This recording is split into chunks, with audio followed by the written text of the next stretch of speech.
Hello world and hello friends, welcome back to the final episode of Apotheosis. I'm just going to call it the epilogue because this is just going to finish up a few advancements for Apotheosis and also just some personal goals of mine. The most important being the armor that I am wearing. As you can see, I have a whole lot of hearts. I also have a whole lot of armor, toughness, and so many other stats. All because I have fully maxed out all of my gear, I should say, as best as I can. I mean, to be honest, there's probably optimal ways to do it, and there's probably different emphasizes have a different emphasis. I could probably have a different emphasis on my armor set if I had different purposes that I needed for it. I did originally want to do everything with luck, but then I realized I was sacrificing so many other things that I decided to emphasize less on luck and a little bit more on armor toughness, and health. I have also upgraded my shield, which I'm only carrying on me because it gives me even more armor and more max health, both which are pretty much the best stats, in my opinion, for what I need to go up against. But honestly, I don't really need stuff. Case in point.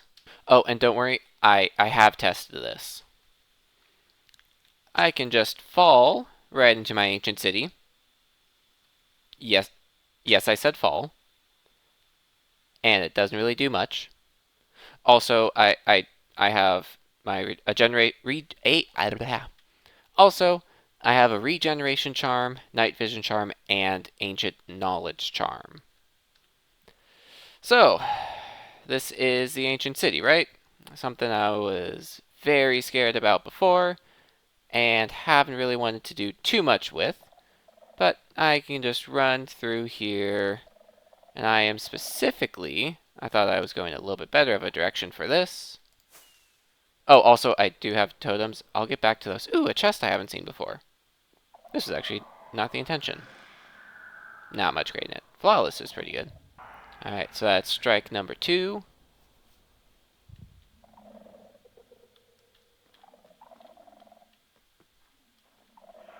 And that's strike number 3. This is supposed to be scary, right? Wait, I thought it was 3 strikes. Is it 4 strikes? 4 strikes. I really thought it was 3 strikes. There it goes, right behind me. Well, to be fair, this part I haven't tested, but I'll show you what I have tested before.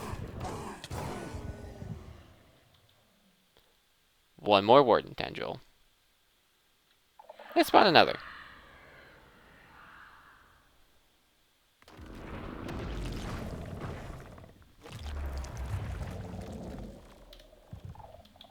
This is actually a weird place to parkour out of. Oh, hi, buddy. Now, let's try something I haven't tested. Hit me!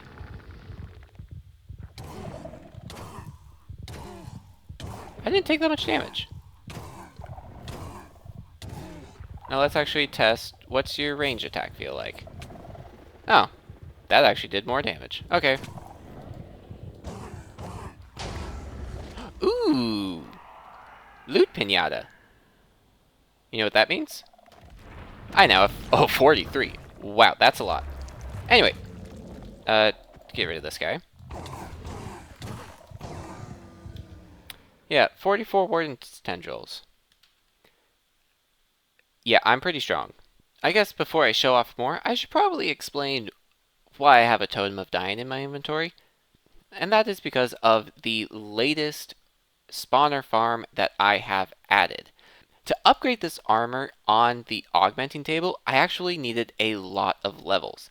And by a lot of levels, I don't just mean 188. I mean, some changes involved 175 levels. Some involved 225 levels. So I was using my zombie piglin farm, and that would do pretty good.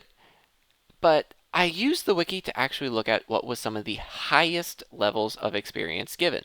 And one of those was, I can't show you that well, but Evokers. Evokers was one of them. So I started a raid. And I went to go get some evoker spawn eggs. And I did. So, yeah. I now have a backpack with 945 totems. And it auto refills one into my inventory just in case it gets worrisome, which I don't think it ever will be. I should probably take care of the other things that I want to complete. And that is to make sure I have one of every bookshelf. So let's start with the vanilla one. I have a regular bookshelf and then a chiseled bookshelf. This is not a crafting grid. I forgot about that. So because this is organized in this manner, I will attempt to do the exact same. And yes, this does mean getting every single bookshelf, some which I have only created one of or two of. So yeah, let's get this going. It also means I need to enchant some stuff, which might take some time. So, yeah, I'm gonna get the supplies, and then I'm actually gonna show me laying them all out. Back after I get all the supplies. And I'm back with all of the supplies, and by all of the supplies, I mean I have actually completed every single bookshelf that exists. So, let's go ahead and put them up on this little platform I have created. And the order of these is in the order that they are not really alphabetized, but ordered for Apotheosis.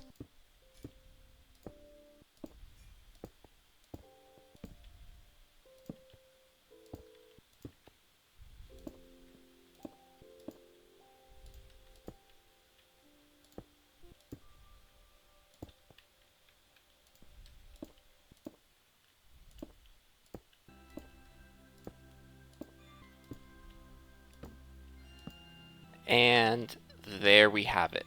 Every single bookshelf, that was much more of a zoom. There we go. Every single bookshelf that exists with Apotheosis, if I can pronounce things correctly. It is interesting seeing the regulars next to the infused. So yeah, you can see in the Hell shelf they look the same, but they're different. Same for the C shelf. The end shelves are the only ones that are different, but the deep shelves for the dormant and then active, or no, I think it's just dormant, deep shelf, and then deep shelf. But there we go, one of every shelf. And I've actually used most of them in these two enchantment setups behind me. The only ones I haven't are the melon shelf and the stone shelf. Granted, I could probably use them instead of some of these amethyst crystals, but I didn't, and that's okay. So, with that now checked off the list, what's next? Well, next is going through all of the enchantments. Not enchantments, this is the enchantments, all of the advancements. And Apotheosis has 3 pages. The Secrets of Enchanting, Apothic Spawners, and Apothic World Tiers. So World Tiers I have already completed. The Apothic Spawners, I just need to adjust a few more things. So I need to apply 1 Nether Star. I need to make the 1 spawner spawn mobs as far as possible. Make 1 be able to spawn in any conditions. And then have 1 with pretty much everything. So the minimum delay possible, redstone control, no AI, ignore spawn conditions, and ignore players. Meaning that wherever I put my nether star, I should probably also put the conduit. Nether stars I have 3 of, so that will not be a problem. Conduits, however, I am not able to craft because I am missing Heart of the Seas. I have actually gone through and fished up quite a few nautilus shells, but now I gotta go and find a Heart of the Sea, because I don't really know if there are mobs that will drop them when I farm them. However, I do have a good feeling of 1, the Guardian. However, I would need the conduit to be able to actually farm these guys more effectively. So I can't really do that. So, I need to go explore a little bit and find a Heart of the Sea. So, I'll be right back after that. Also, I actually did have 1 Heart of the Sea before this. I used it in the sea shelf. It was worth it. I'll go find another one. So that was a lot quicker than I expected. actually just was the first shipwreck, and then that had a treasure map, and then it got to where the heart of the sea is. So, what I am first going to do before I do the conduit is actually get the piston advancement. I keep calling them achievements. I mean, it's the same thing. Anyway.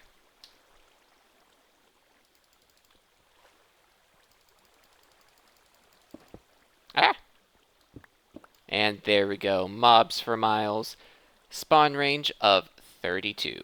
And now for my next trick, I am actually going to make the cow spawner, of all things, be maxed out. Because one thing that I actually struggled with was the fact, let me actually let this be able to be seen, was the fact that cows actually needed to be on grass to spawn. So now, with a conduit, I can make this spawner ignore conditions. And then that crosses off that achievement. So now I have mobs for miles done, uncheck spawning. I just need disable the need for players and the ultimate spawner. So for that, I need a nether star and a chorus fruit. So I can put the nether star in, so that it's factory ready, and a chorus fruit to get the ultimate spawner. Now there are some more things I can add, such as wool to make them silent, fermented spider eyes to increase the spawn count, gas tiers to increase the max entities, but in all seriousness, because this is such a small box, I can really only spawn like one at a time. That being said, this has been a great source of food for me, and if I was continuing this world, I would just be able to leave this running forever and ever and ever. And this would give me a unlimited supply of steak. That being said, let's close this back up. And I don't think I need more steak right now. So, what's next?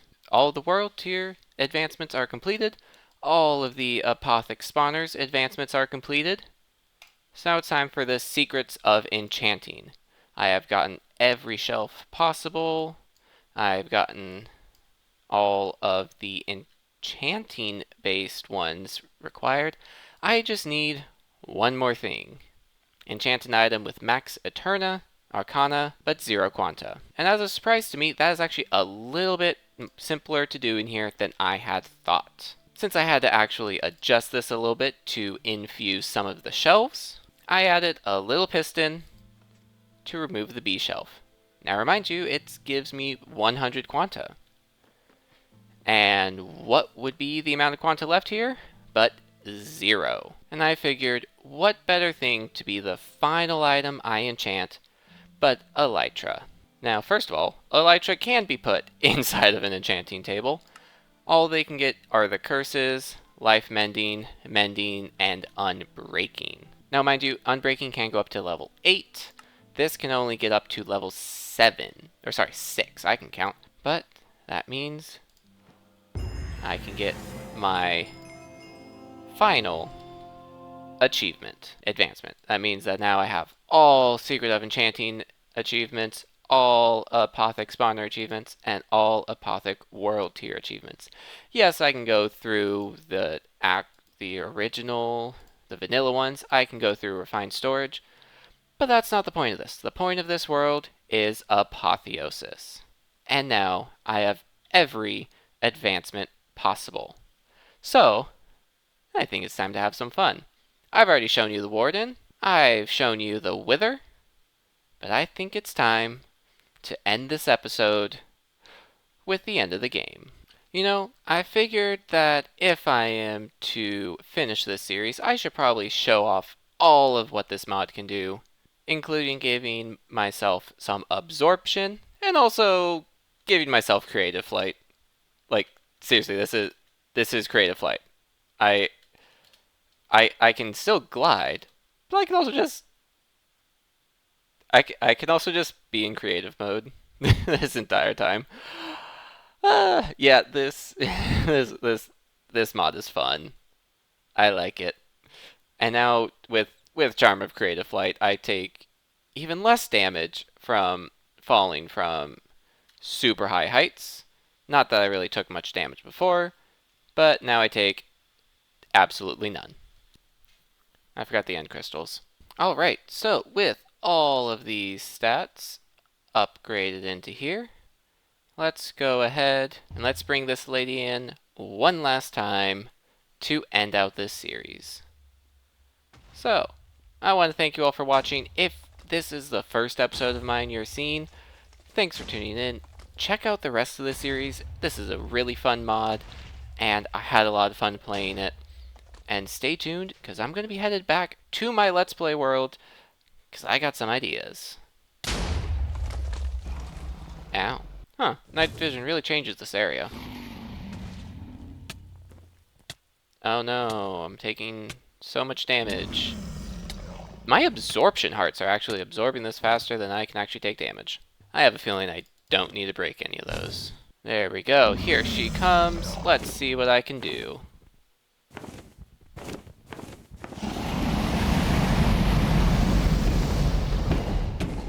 Oh. She flew away. Alright, those are going away. But let's punch all of these.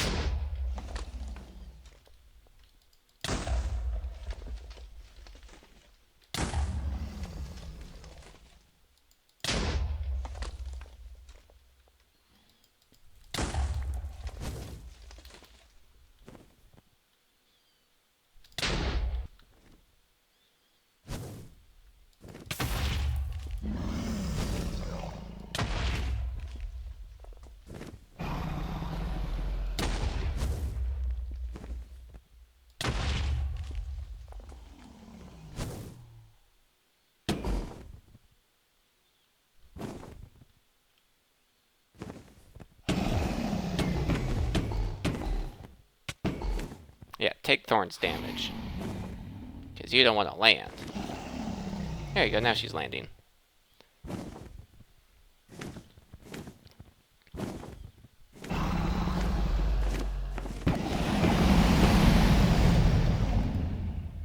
Come back!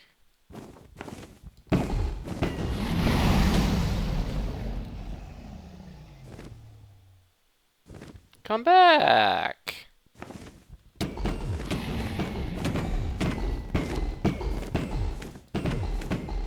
That being said, be good to yourself, be good to each other, and be good to the world. This has been Radio.